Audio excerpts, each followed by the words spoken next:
Hi guys, I know it has been a while. It has indeed been a while. Welcome to another episode of Tikomo with Selima Henok, which basically means sit and discuss.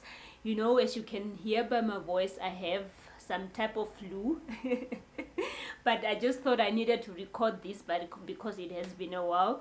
And please, it's not COVID. Thank God he has kept me so far. It's just a fever, change of seasons probably. But yes, I thought I'm not gonna let that hold me up again. I needed to record something because I don't want us to start something and not continue with it. You guys will probably also be like, oh, okay, so she just uploaded these few videos and then she disappeared. No. I have a lot of content. There's still a lot of content to capture, and today we are sharing a cultural item, Oshivambo cultural item, which is a drink called Omalodu iilya. No, Omalodu iilya Moshiwambo Shikwanyamane. I think in the Oshindonga they say Omalodu iilya. Omalodu iilya in Ongajera, because my father is Ongajera. Ati Omalodu iilya. Oh, I said it right. Anyways, so we are talking about Omalodu iilya, a very interesting, tasty drink, Oshivambo drink that I so much love. It's almost like Oshikundu for those that are familiar with Oshikundu. But this drink is made in a unique way, and it also has a, if you have it in the morning, guys, Omalodu iilya is it's the one. So we're just going through the process of making Omalodu iilya. Of course, my mom was again of a great help in terms of making this cultural item and documenting it and just showing how it's made. And it's a very quite interesting and also just an exciting part of making Omalodu iilya.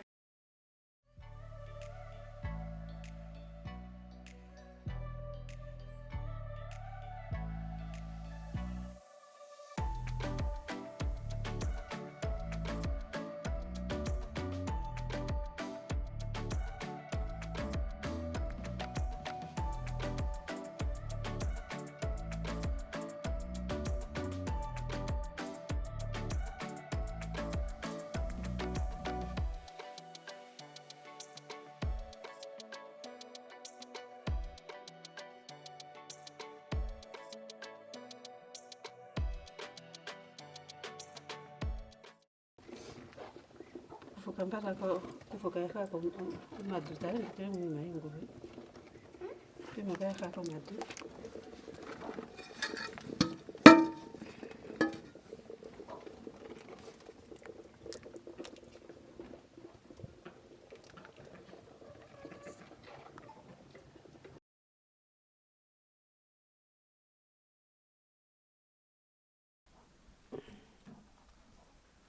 You for give your tomangi first. mak osakwe kudunga Omalodu Awuthina osho wamangifa pokasi asifana sithi embalo. embali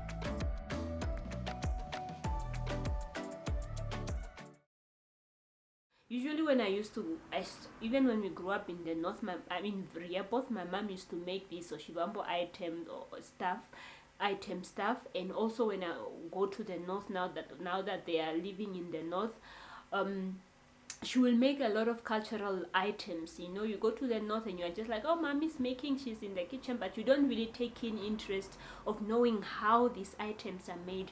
And the fact that I really took interest and I was following what she was doing, Oh, guys, I was just so much fascinated with all the items that she was making, and I really got to really be proud of my culture, if I should put it that way. And I don't regret recording these items, because at least somebody can go back and see how Omalodu iilya is made, for example. So without further ado, without wasting any time, let's just get into the process of making Omalodu iilya. Like I said, for those that are familiar with the making of oshikundu, you find they make it even in towns nowadays, but of course it's a drink that originates from the north, from the northern parts of the country, if I'm not mistaken. But the Damaras also make something called maho. It's just like maho. It's made with porridge, and that whole process for me is just interesting. But the Omalodu iilya, they make it at special occasions. If you go to the north today, and they have an occasion, whether it's mostly at weddings, or they have engagements, or they have baptisms, or they have just any little event, you'll find them making that Omalodu iilya. So the Omalodu iilya is basically just made with millet, like oshikundu, which is made with omahangu. But this type of omahangu is some kind of a different omahangu, which is red millet. It's also made during the same season that omahangu is made, but this specific millet is the one that makes Omalodu iilya. So what they do in Oshivambo, they call it okunengekwa. So iilya inengekwa opo ne ikatuwe koshini, teiningine ufila ono ukafulukifao ono ningwa Omalodu iilya. So the millet that they make, the millet, like I said, einengekwa, I don't know if there's an English word for it. It stays there for a week or so, and it just needs to be like on the ground where they put, there's like a sack that they put under, and then they need to put that red millet on it, and then they have to cover, and then that millet stays there for a week or so, and it needs to form some little like threads that come from that millet, and they know that it's ready, so they pound it, and it becomes into a flourish thing, just like omahangu. When you pound it, and it gets into the flour that you use to cook porridge or make oshikundu, for example. So they pound that millet, that red millet, after it had stayed there for a week. Luckily, when I was there in the north, the whole thing went through that process already. So the flour was already there to make Omalodu iilya. So the process of making Omalodu iilya, after the millet, after the pounding and the flour is already there, or the flour, they boil it now on the fire. They put it in a big pot with water, and it boils, and you don't move from there when it starts to boil, because you need to be stirring into the pot. And if you move from there, the whole thing will just overflow, and then you'll waste your whole millet, or the process of making Omalodu iilya. So when we were there, my mom let my niece be stirring in the pot, and at some point the whole thing overflowed, and my mom was not happy at all, but it was not that much. No, she has a way of knowing that it's ready, my mom now. I think it was like an hour and 30 minutes process of making that whole thing, of just stirring in it. And I think there was also a point where she added some water, and you just stay there and be stirring in the pot, the boiling process, and you stay, and my mom just has a way of knowing when it's ready. I don't know how she knows. I didn't really ask her much on how you really know that this whole process is ready, but it's just something that she knows, because she has been doing it for years, ever since she was young. My mom really never, she started doing household chores when she was very young, because she's the firstborn of her siblings. So she had that whole responsibility of really taking care of the household items, and her mom taught her most of the stuff that she knows today. And I'm so lucky and blessed today that I really took time to let my mom teach me. Although if you ask me to make Omalodu iilya, I don't know if it'll come out that perfect, I don't know if it will come out that perfect, but I can try. In with practice, comes perfection.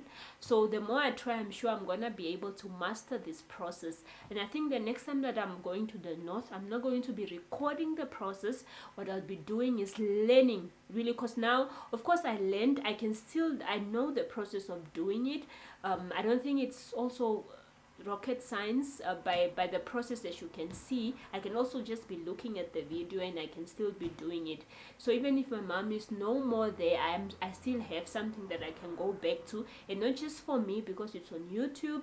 Anybody can see how the process of making Omalodu iilya is, and they can always follow the process as well. So yes, after they put it and it boils for some time. So there's this sack where it needs to be poured in. So it's my mom made the two poles, and then she put that sack where the boiling thing needs to be poured in for it to drip under, and then the next morning the Omalodu iilya will be ready.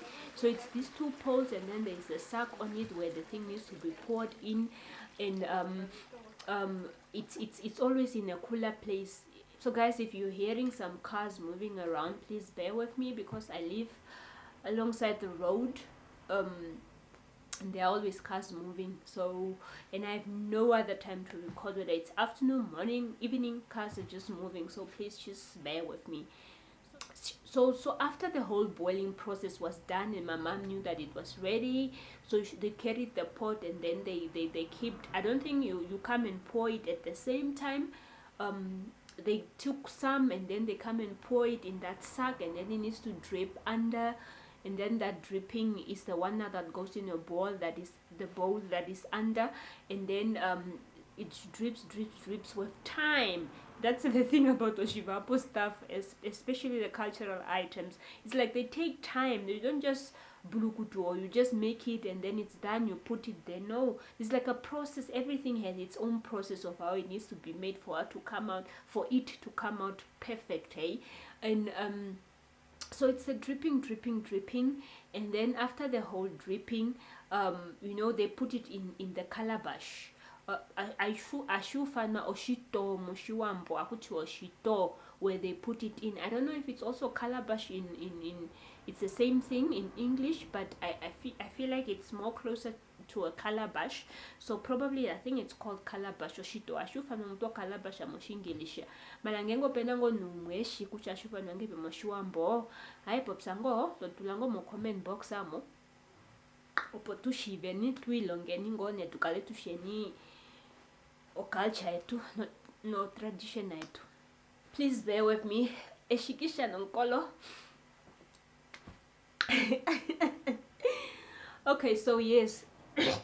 So after it drips, and then they put it now in that calabash, and then that calabash needs to overstay for over the night, and then the next morning Omalodu iilya will be ready.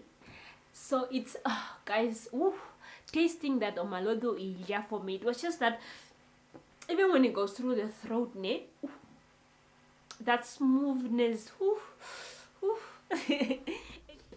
this is what we call Omalodu iilya.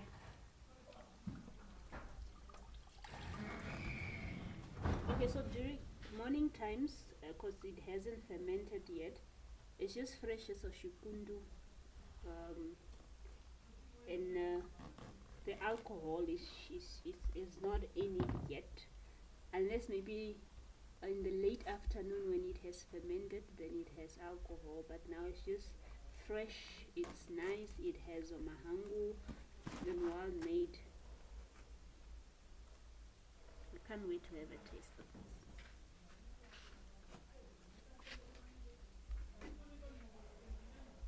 this.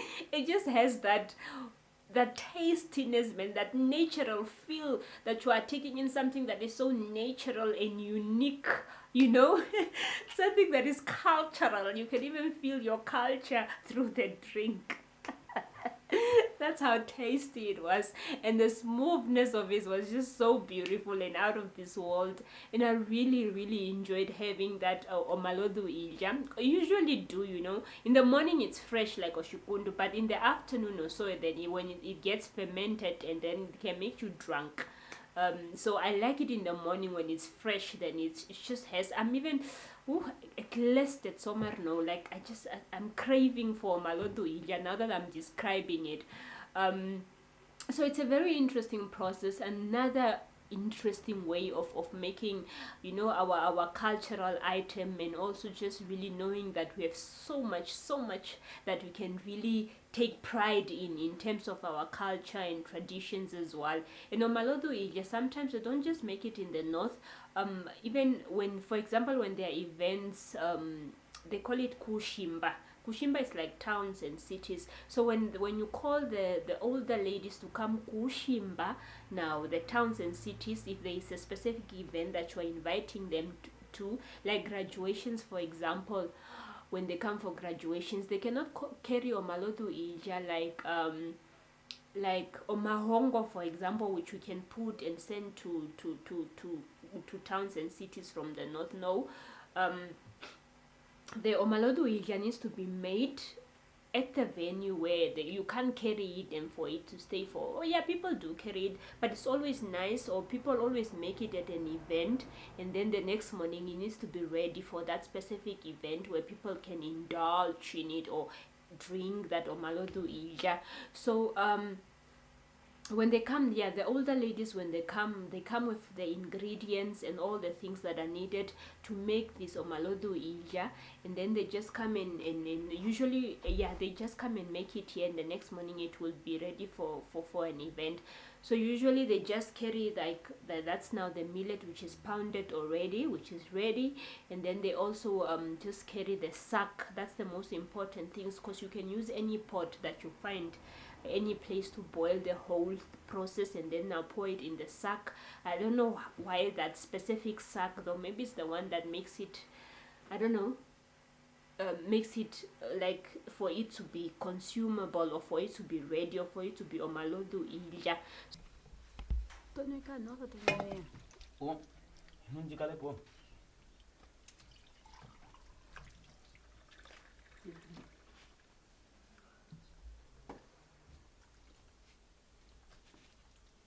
How we have so much culture, we have so much cultural items that are just so unique and different from the world, I think.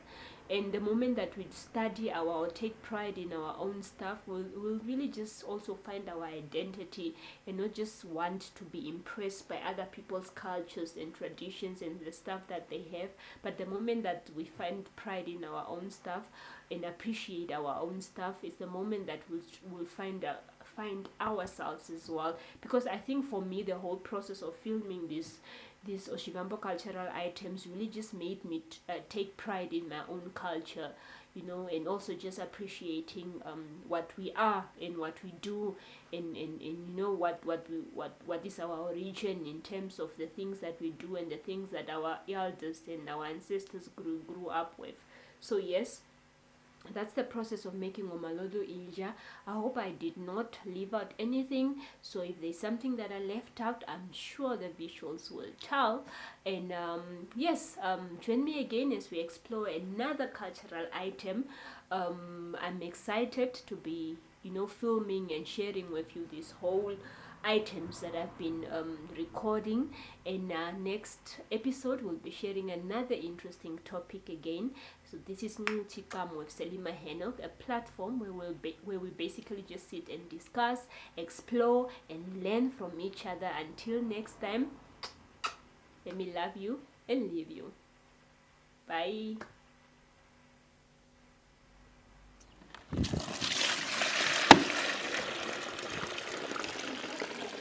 Sefoto ini ngwange pinga Undudula. oshike? Undudula. Hayufa nundudula. Wadinda nenga.